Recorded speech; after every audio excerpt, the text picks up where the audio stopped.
तो हम हिंदू कैसे कहलाए, जबकि हमारे किसी भी शास्त्र में हिंदू शब्द का प्रयोग ही नहीं किया गया, हमें हिंदू कहा ही नहीं गया।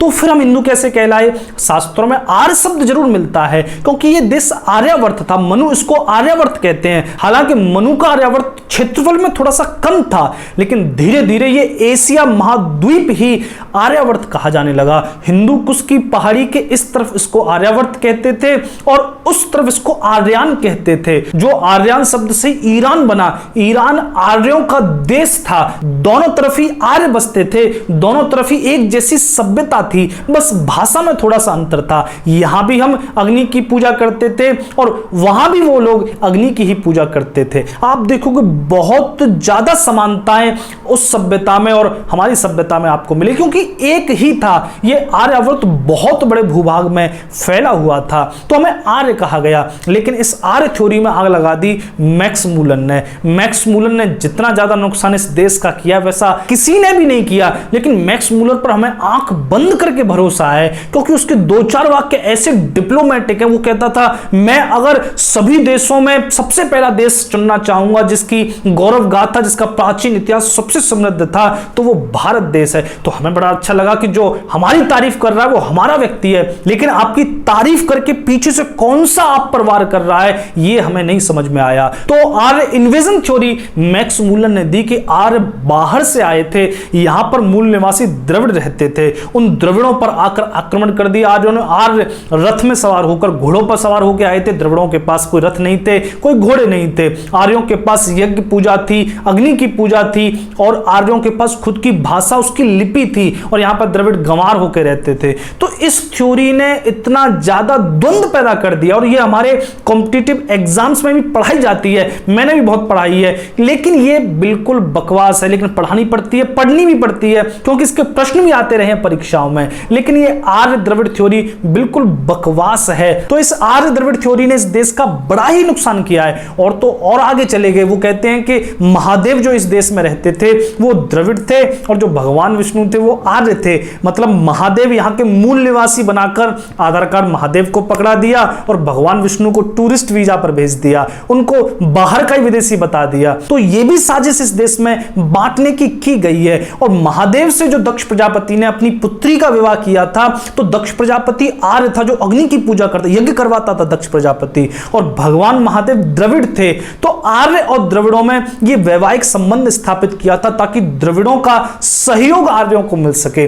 कैसी कोरी बकवास की गई है मैक्स मूलर के द्वारा, और मैक्स मूलर को जो मानने वाले हैं उनके द्वारा। मैं क्यों कह रहा हूं? क्योंकि मैक्स मूलर क्या कहता है कि कुछ 1000 साल पहले, 2000 साल पहले, 3000 साल पहले आर्य आए, द्रविड़ों पर आक्रमण किया और अपनी सभ्यता बसा दी। लेकिन अब जो नई खोज हुई थी 1921 में, सबसे पहले हड़प्पा और मोहनजोदड़ो की जो सभ्यता निकली, उनमें ऐसी संरचना शहरों की निकली, ऐसी विकसित सभ्यता निकली जिसका कोई जवाब नहीं था। लेकिन वो किसने बनाई थी? भारत के मूल निवासियों ने बनाई थी। IIT खड़गपुर जैसे और भी संस्थानों ने जब इसका और ज्यादा शोध किया तो पता चला कि जो हड़प्पा और मोहनजोदड़ो की सभ्यता, हड़प्पा की सभ्यता तो गंगा तक फैली हुई थी, ये विशाल सभ्यता 8000 साल तक पुरानी निकली है।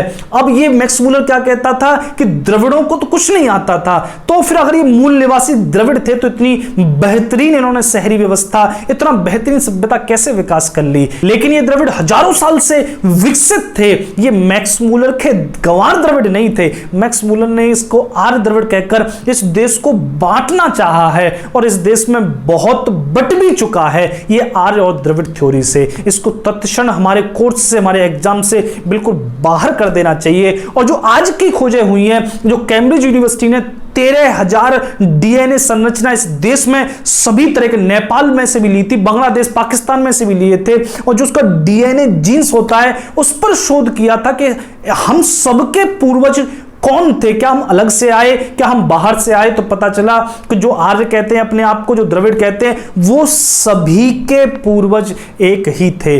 तो इसका मतलब क्या हुआ, आर्यों ने कहीं से आकर आक्रमण किया और पहले से यहां पर रह रहे थे। अगर आप द्रविड़ों को कहो तो द्रविड़ भी पहले से यहां आकर रह रहे थे।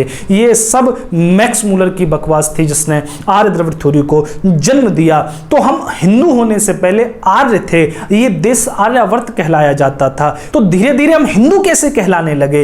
हिंदू शब्द सबसे प्राचीनतम मिलता है ईरान के शिलालेख में। आज से 2500 वर्ष पूर्व एक दारा नाम का राजा हुआ, वहां के शिलालेख पर हमारे लिए हिंदुस शब्द मिलता है। ये हिंदू शब्द फिर वहां पर कैसे आया, हमारी जो नदी बहती थी सिंधु, उसको एक नाम दिया गया था सप्त सिंधु। सप्त सैंधव क्षेत्र उसके आसपास को कहते थे, तो सप्त सिंधु कहा जाता था। लेकिन फारसी में जाते ही स हा हो जाता है, तो उन्होंने सप्त सिंधु को कहना शुरू किया हफ्त हिंदू, और यहीं से हफ्त हिंदू हटकर हफ्त हटकर हिंदू आ गया। और फारसी में स्थान को कहते हैं स्थान, जो बाद में जाकर हिंदू जहां रहते हैं उस स्थान को हिंदुस्तान कहा गया। तो ऐसा भी विद्वानों का मत है कि सिंधु से हमें हिंदू कहा जाने लगा, और ऐसे करके हिंद, हिंदू, हिंदवान, हिंदुस ये शब्द प्रचार में आए। लेकिन हमारे देश का नाम इंडिया कैसे पड़ा, वो इंडिया शब्द भी सिंधु से ही पड़ा है। जब मेगस्थनीज आया था उससे पहले ग्रीक आए, ग्रीक शब्द में उन्होंने जो सिंधु थी उसको इंडस कहा है। मेगस्थनीज जो यात्री था जब भारत में आया तो उसने अपनी पुस्तक भी लिखी है, वो इंडिका नाम से लिखी है। जो तक्षशिला थी वो उसको टेक्सला कहता था। तो अपनी ग्रीक भाषा में उसने उसको अपने ग्रीक शब्द दिए, जो बाद में आकर बहुत ज्यादा फेमस हो गया, प्रसिद्ध हो गया। तो सिंधु से इंडस और इंडस से इंडिया ये देश कहलाए जाने लगा। लेकिन मैं आपको एक और आश्चर्य की बात बताऊं कि जो इंडियन शब्द था 1960 के संस्करण में ऑक्सफोर्ड डिक्शनरी में आप देखोगे तो उस ऑक्सफोर्ड डिक्शनरी, आज की नहीं 1960 के संस्करण वाली, उसमें क्या लिखा हुआ था, इंडियन का अर्थ, इंडियन शब्द का अर्थ लिखा हुआ था those tribal women who never marry but yet produce children. मतलब क्या था इसका मतलब था कि वो महिलाएं, वो कबीला, उसकी महिलाएं जो बच्चे तो पैदा करती हैं लेकिन शादियां नहीं करती। ये अर्थ लिखा हुआ था उस ऑक्सफोर्ड डिक्शनरी में। अब आप सोचोगे ऐसा गंदा अर्थ हमारे इंडियन शब्द के लिए किया गया। और जो अंग्रेज आए फिर बाद में, जब 1600 में अंग्रेज आए, 1700 में अंग्रेज आए, तो उन्होंने इस देश को इंडिया शब्द कहा, इंडियन हमको कहा। वो अंग्रेज जिस भी देश में गए उनको उन्होंने इंडियन कहा। जा अमेरिका में गए तो उनको इंडियन कहा, रेड इंडियंस कहा, इंडीज वेस्ट इंडीज में गए तो वेस्ट इंडीज कहा। क्योंकि अंग्रेज क्या समझते थे, वो शादी ही नहीं है जो चर्च में नहीं की गई है। मतलब चर्च में नहीं की गई है, हमारे हिसाब से नहीं की गई है, तो वो शादी कैसे हो सकती है।